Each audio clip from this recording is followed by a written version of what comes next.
Hi అందరికీ నమస్కారం అండి. మనకి దీపావళి సందడి మొదలైంది. దీపావళి అన్నా కార్తీక మాసం అన్నా కూడా ఆడవాళ్ళందరూ కూడా ఇళ్లల్లో ఒత్తులు చేసుకునేవాళ్ళు. ఇప్పుడైతే బజార్లో డబ్బులు ఇచ్చి కొనుక్కుంటున్నారు. కానీ అలా కొనుక్కొని చేసే దాంట్లో నాకైతే అంత సాటిస్ఫాక్షను తృప్తి ఉండదన్నమాట. మన చేతులతో మనం స్వంతగా చేసుకొని ఆ భగవంతునికి సమర్పించుకుంటే ఆ ఆనందము తృప్తి అది వేరుగా ఉంటుంది.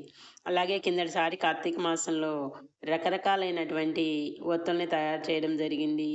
అలా కమలం ఒత్తులు, అష్టదళ పద్మం ఒత్తులు, త్రిమూర్తి ఒత్తులు, అర్ధనారీశ్వర ఒత్తులు, ఇట్లా రకరకాలైనటువంటి ఒత్తుల్ని చేయడం జరిగింది.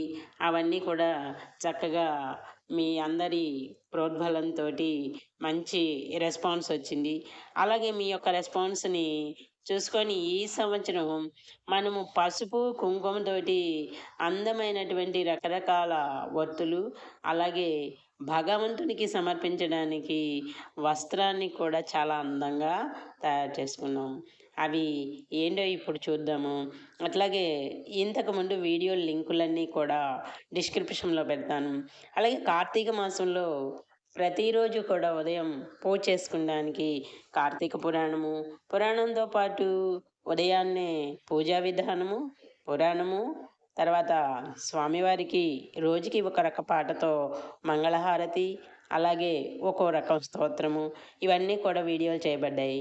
ఇవన్నీ కూడా నేను ఈ వీడియో కింద డిస్క్రిప్షన్లో లింకుల్ని షేర్ చేస్తాను, చూసుకోవచ్చు.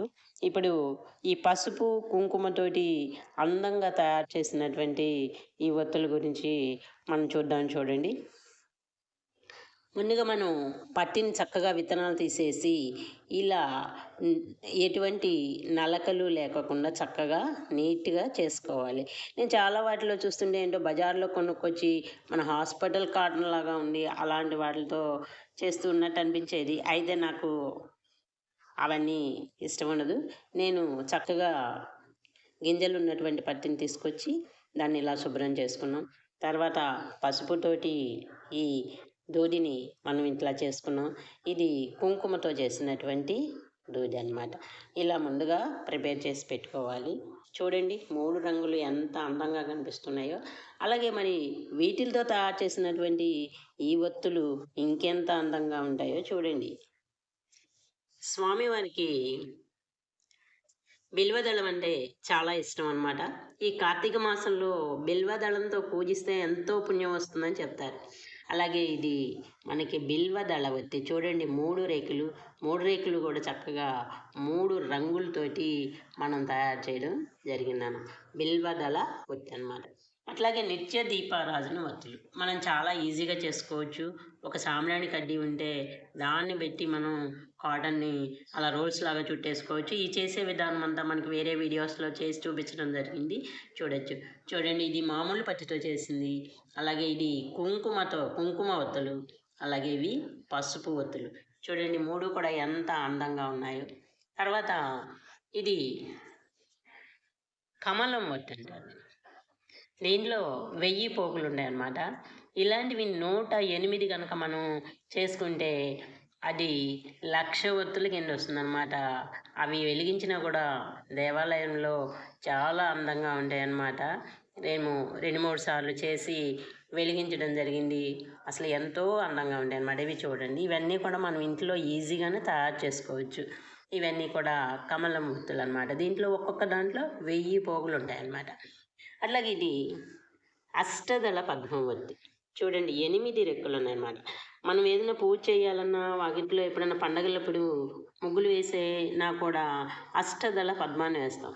చూడండి అష్టదళ పద్మం ఒత్తి అన్నమాట. ఇది మనం కార్తీక మాసంలో సోమవారాలు, ఏకాదశులు, పౌర్ణమి రోజున 365 ఒత్తులతోటి మనం దీపారాధన చేస్తాం. దీంట్లో మనం 400 పోగులతో చేసామన్నమాట. ఇవి కార్తీక పౌర్ణమికి, సోమవారాలకి వెలిగించుకోవచ్చు. చూడండి ఎంత అందంగా 8 రెక్కలతోటి పసుపుతోటి ఉందో. తర్వాత ఇది చూడండి పారిజాతపు ఒత్తి. పారిజాత పువ్వులాగా చక్కగా 5 రెక్కలతోటి అందంగా ఉందన్నమాట. ఇంకా ఇవి మామూలుగా మనం కుండ ఒత్తులు ఇలాంటివి మనం చేసుకొని దీపావళి రోజున మనం ప్రమిదలో వేసి వెలిగిస్తే ప్రమిదలో నిలువున వెలుగుతుంది కాబట్టి మనకి ఎటువంటి అపాయకరము కాకోకుండా అందంగా వెలుగుతుంది. ఎందుకంటే మనం మామూలు అడ్డవత్తులు వేస్తే ఏమవుతుందంటే పండుగ రోజు పిల్లలు టపాసులు అవి కాలుస్తూ అటు ఇటు తిరుగుతూ ఉంటారు కాబట్టి వాళ్ళకి ఎక్కడ ఏం తగులుతుందో సెగ తగులుతుందో అని చెప్పి మనం అనుకుంటూ ఉంటాం అనమాట. అలాంటి భయాలు లేకోకుండా మనం ఇలాంటి ఒత్తుల్ని మన దీపావళి రోజున వేసుకొని వెలిగించుకోవచ్చు.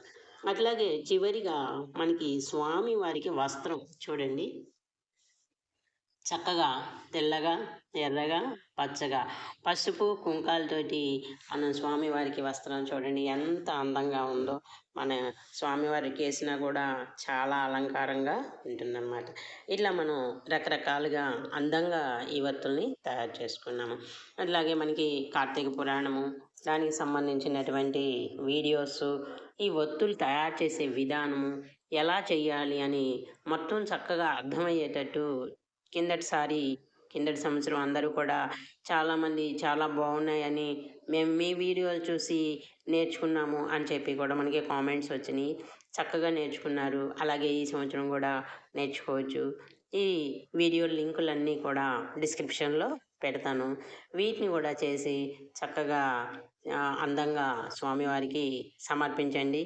అలాగే నా వీడియోలు నచ్చినట్టయితే లైక్ చేయండి, షేర్ చేయండి, ఈ ఛానల్ సబ్స్క్రైబ్ చేసుకోండి. దీంట్లో కార్తీక పురాణంతో పాటు గురుచరిత్ర, అలాగే భగవద్గీత గానామృతం తెలుగులో చక్కగా ఏమి రాని వాళ్ళకు కూడా పాటలాగా తెలుగులో చక్కగా అర్థమయ్యే విధంగా ఉందన్నమాట. భగవద్గీత గానామృతం, గురుచరిత్ర పారాయణ, ఇలా రకరకాల భక్తి గీతాలు చాలా ఉన్నాయి.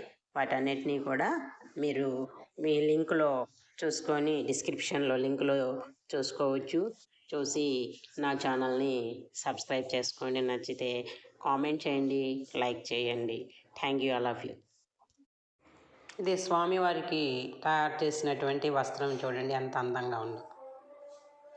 ఇది కమలం ఒత్తులు, 1,00,000 ఒత్తులు, 108 ఒత్తులు. ఇవి పసుపు కుంకుమ ఒత్తులు.